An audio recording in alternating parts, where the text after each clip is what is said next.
Pas tant que ça, parce que autre passage obligé lorsqu'on vient découvrir le patrimoine, j'allais dire romain, de cette région, il faut absolument se rendre à Vaison-la-Romaine.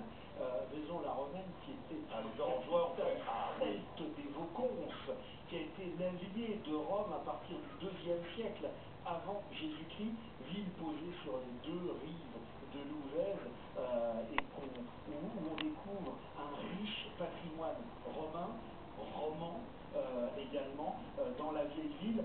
Ce pont gallo-romain permet de rallier les deux côtés de la ville. On découvre quelques ruelles, il y a la cathédrale Notre-Dame de Nazareth à découvrir, et puis il y a ce patrimoine romain qu'on a mis à jour au début du XXe siècle, notamment cette ville-là de l'Apollon-Lauré, ville qui était extrêmement riche à l'époque, qui a été qualifiée en son temps par l'historien Pompelius Mella d'Urbs opulentissima, c'est dire si elle était vraiment riche.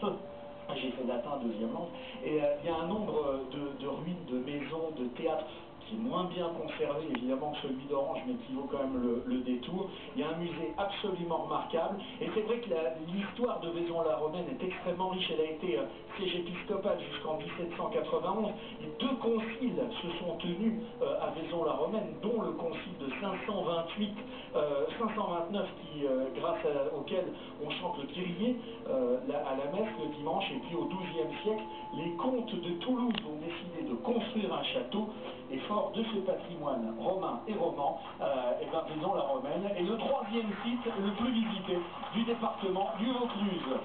Bravo, et quand on parle de Vaison-la-Romaine, un amical coucou à Mimi Malti, voilà, qui s'est installé là-bas avec toute sa famille. Et c'est vrai que c'est une bien belle ville et de très belles vignes. Et il y a également 528 et 529, de très bons millésimes pour le Châteauneuf du Pape. Hein. Oui, ils sont pas loin.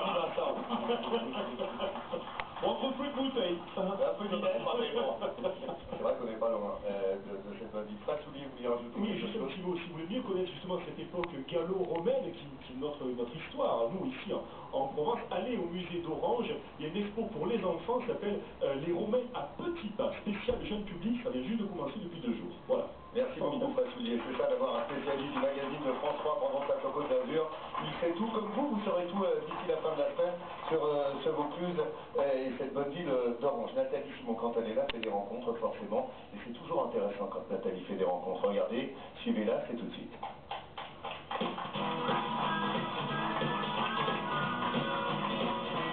Alors sachez Laurent que depuis quelques semaines et ce jusqu'à la fin de l'année, les pompiers de la caserne d'Orange, les 70 soldats du feu, étrennent une nouvelle tenue avec de nouvelles couleurs, et si ce test est concluant, eh bien ça va aller à tout le département et puis peut-être au-delà même. À l'ensemble du territoire, oui. Voilà, alors vous allez me demander pourquoi. Mais attends, mais tous d'ailleurs, ben voilà, pourquoi mesdames, messieurs, orangeois, pourquoi? Mais parce que parce que c'est pour la sécurité. Alors la sécurité des soldats du feu est la nôtre, mais de l'avis de certains qui craignent notamment la confusion avec d'autres professions, faire le deuil du bleu, ça s'annonce douloureux, regardez. Cet après-midi encore, des flammes ravagent le paysage et dévorent le ciel orangeois. Comme chaque année, les pompiers sont confrontés à un danger récurrent, le feu en espace naturel. Ici, en zone méditerranéenne, les étés sont chauds et secs, et le risque d'incendie s'accentue avec le Mistral. En 2011, on a comptabilisé 175 interventions pour des feux dans la nature. Mais la période estivale n'est pas la seule sous haute surveillance. Le printemps est aussi un moment à risque pour la forêt et les soldats du feu. On entend bien l'activité en été, mais aussi en sortie d'hiver. On est dans une région où il y a peu de pluie, voire pas de pluie en hiver, et où au moment de la montée de sève au printemps, on a une période de sécheresse qui crée le risque d'incendie. Pour vous donner un exemple, cette année, au printemps, on a déjà eu 1/3 des interventions de toute l'année dernière. Une activité qui laisse présager d'une saison à risque élevé. Cependant, dans plus de 80% des cas, l'origine du feu est humaine, qu'elle soit accidentelle ou volontaire. Il est donc possible de faire de la prévention, notamment pour éviter peut-être à des maisons de brûler. En ce qui concerne les propriétaires, donc la mesure la plus efficace concerne le débroussaillement aux alentours donc de leur construction. Donc 50 mètres obligatoires et c'est la mesure la plus efficace que l'on peut leur donner. Ensuite, s'ils peuvent avoir un point d'eau avec une motopompe par exemple, ça serait l'idéal pour effectivement prévenir l'incendie, éviter que leur maison ne brûle. Et au-delà de ces préventions, les pompiers d'Orange sont sur le terrain et cette année, ils arborent une nouvelle tenue.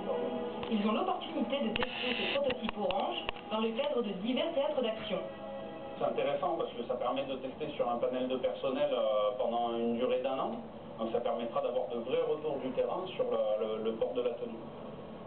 Ce sont donc les pompiers de la caserne d'Orange qui sont chargés d'expérimenter ces nouvelles tenues. Et l'occasion leur en est souvent donnée. En 2011, ils ont effectué 4800 interventions. Un rythme qui demande une organisation très stricte pour une efficacité maximale. Les informations du terrain remonteront ensuite au lieutenant-colonel Marion. C'est lui qui a conçu les prototypes. Le service habillement, le colonel Marion, il est là. Mon colonel, bonjour. Bonjour Vincent, comment tu vas? Bien vous? Mais le regarde. Le lieutenant-colonel Marion a pensé ces tenues. Elles doivent répondre à deux objectifs principaux. Le premier, c'était d'intégrer la norme de lutte contre les feux de forêt, puisque nous n'avions pas de vêtements spécifiquement dédiés à la lutte contre les feux de forêt.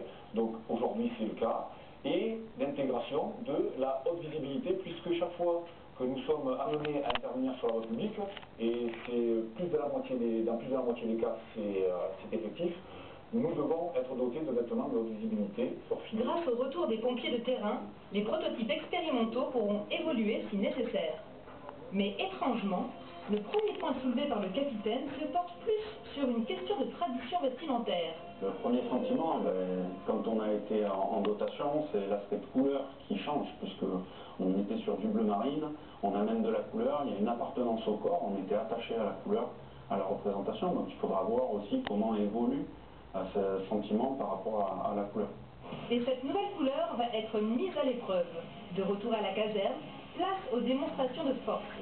Les pompiers vont faire dans la rue un exercice de désincarcération. Libérer la fausse victime d'une voiture accidentée en un minimum de temps sur des voies souvent très dangereuses. Voilà qui demande de l'entraînement. Allez, mais il est aussi essentiel d'être vu des automobilistes. Les pompiers doivent se distinguer de loin. Allez voir, on les appelle tant mieux. Pour moi, c'est mieux. Oui, peut-être pas, mais pour nous, on les voit mieux. Départ DLI 01. Ces prototypes expérimentaux, en plus d'offrir une meilleure visibilité, permettent aussi aux pompiers d'Orange de raccourcir leur délai d'action, puisqu'ils remplacent plusieurs couches de vêtements, dont le gilet fluorescent nécessaire pour se rendre sur des zones de circulation. Grâce à ces tenues, les soldats du feu pourront intervenir en toute sécurité dans la région d'Orange et à l'avenir sur l'ensemble du territoire français. Et ce qui est sympa, c'est qu'ils sont venus jusqu'à nous, ces soldats du feu, avec le colonel Mosset, vous êtes le directeur adjoint du 1084. Alors d'abord, vous nous confirmez que c'est un test qui se passe pour l'instant à Orange. Alors effectivement, c'est un test, nous avons choisi la caserne d'Orange parce que c'est une caserne qui bouge beaucoup, et donc on teste ces tenues pendant au moins 6 mois, car ces tenues, comme vous les voyez, elles ont une grande différence par rapport à la mienne, elles sont ce qu'on appelle de la haute visibilité.